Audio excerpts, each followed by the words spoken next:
Hello and thanks for watching. Today I'm going to be changing a 2-gang wall socket with a similar socket but with 2 USB ports in it as well. Why am I going to do that? Well, take a look. This is my problem.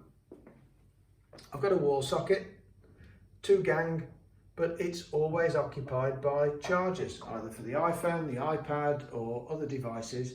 So that's why I want to replace it, to free up the 2 sockets but to still be able to use it as a charging point. The charger I've chosen is an Axiom twin USB charger socket. And why have I chosen this one? 2 reasons. One, its design is very similar to the one that I'm replacing. The switches are in the centre, but more importantly, it's labelled for the power output. So that one is 2.4 amp, that one is 1.2 amp. So that's ideal for charging the iPad or a laptop. That one is ideal for my iPhone. And now we want to make sure that this 2-gang socket is dead. No risk of shocks when we remove it from the wall. I'm going to plug my inspection lamp in, switch it on, so that when I turn off the power, I know that the light's gone out. Now, this is not a way of testing that the socket is dead. I want to emphasise that. Don't rely upon this as a way of testing whether there is still power going to that socket. If I came back from the fuse board and I found the light was still on, I would know it was definitely live. But if it's off, it will not prove to me that it's dead. So I'm going to go to the consumer unit and turn off the circuit.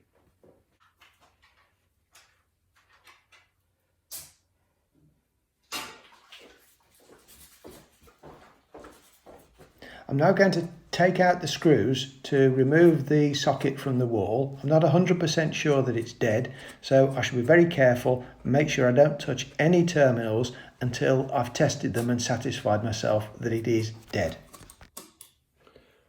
Let me just talk for a moment about the screwdriver that I'm using.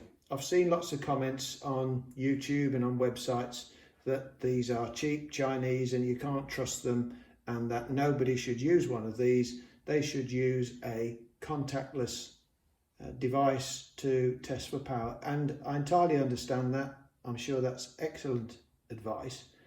But if you want to go and buy one of those and spend 20, 30 pounds, then okay. But for those who aren't doing changes like this or touching electrical equipment very often, it probably is prohibitive. You need to test them before you use them to make sure that they are safe and working. There's the red terminal, positive terminal. I'm touching it with the tester screwdriver.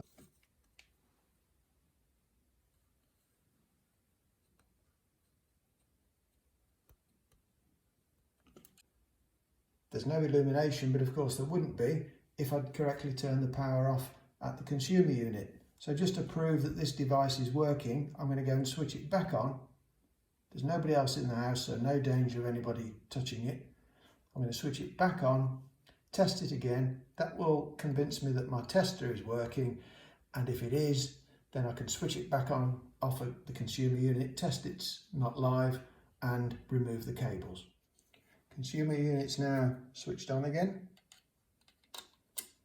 Touching the positive terminal with the tip, and there we are. The orange light is illuminating, so I know it's live and I know that this tester is working. Here's the consumer unit, correctly marked with sockets ground floor. That was the same switch that I turned off before. Let's now check that there is still no power. No. We are in contact with the positive terminal. There is no light illuminating in the handle of the screwdriver. I'm now happy that that is dead and I can carry on and remove it.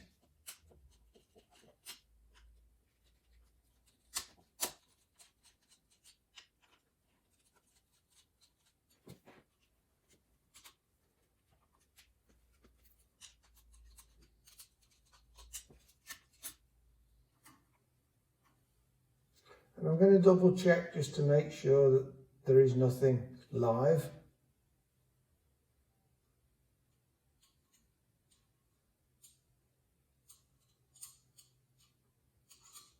None of those gave me an orange light, so I'm quite happy that those are all dead.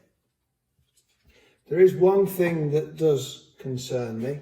You'll see in this back corner here a terminal. This is a metal box that's fixed in the wall. I would normally expect to see an earth wire running from that corner terminal to the earth on the socket. I'll use a piece of copper wire, I'll sheath it in earth sheathing and connect it to the same earth terminal, and that will make the job safe and sound, and I shall know that that metal box is then earthed. Found myself a piece of copper wire that's come out of 2.5 twin and earth cable. I've just taken the centre piece out, and I've got some earth sheathing. You can buy this from DIY stores, you can buy it from electrical wholesalers, some places will sell it by the metre. So I'm just going to cut it slightly shorter than the length of the copper wire so that I allow myself some room for the terminals either end, and then simply feed it through. So that's both ends of the copper exposed.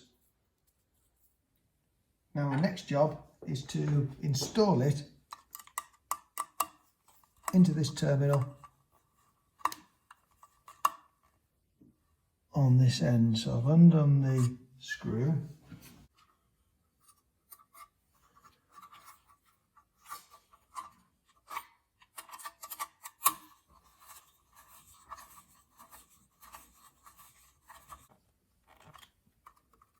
There we are, a nice firm mechanical connection.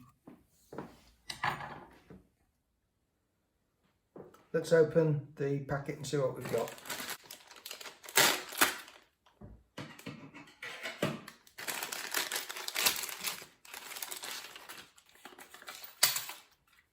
Set of instructions, set of screws and blanking plugs. So let's just have a look in comparison the USB socket with the old 2-gang socket. The 2-gang socket had earth, live, neutral, L and N.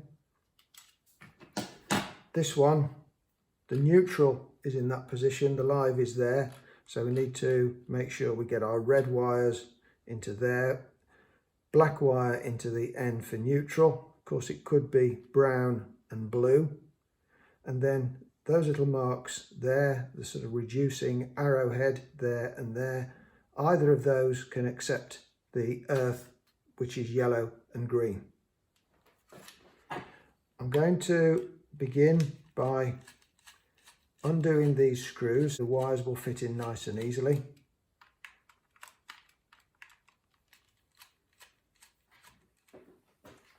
Just double checking.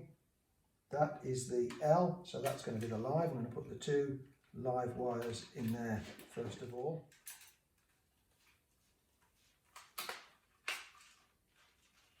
Do them up nice and firm, I don't want them working loose. I've then got 2 earth wires.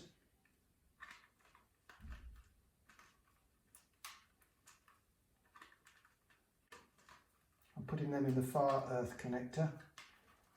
Make sure they're both pushed home.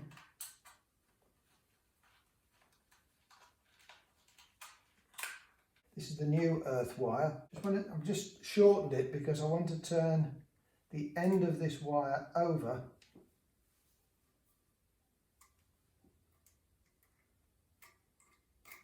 so that it gets a good grip when it's in the socket.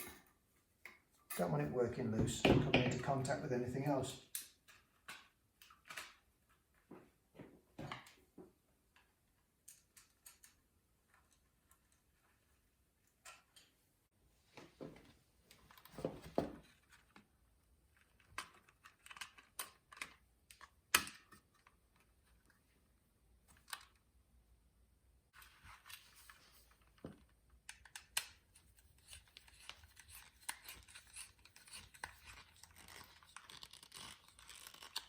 Going to make a final check to ensure that all of these wires are firmly screwed and tightened up. Don't want anything coming loose. Then gently but firmly push the socket back into position on the wall. The shape of this socket is slightly different to the old one. Can you see that the corner there, the black corner, is just fouling a piece of plaster there.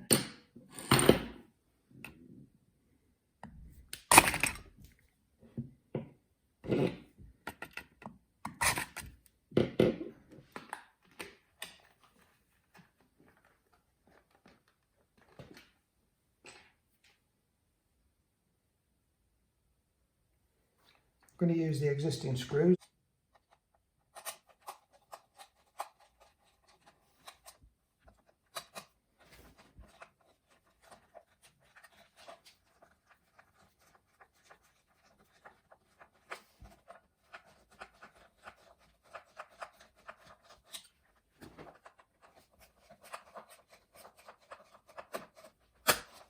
Well, the power's back on. I just heard the doorbell ring when I turned the power on.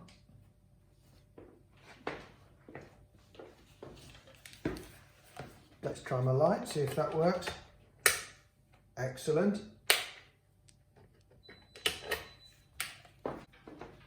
Let's do away with the USB charger plugs and try first of all the iPhone in the lower power outlet. Yes, buzz buzz. And then the iPad.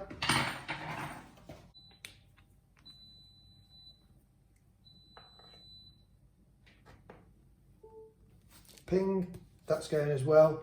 So there we are, got my charger points, still got 2 spare sockets, job's done. Thank you very much indeed for watching. I hope you enjoyed it.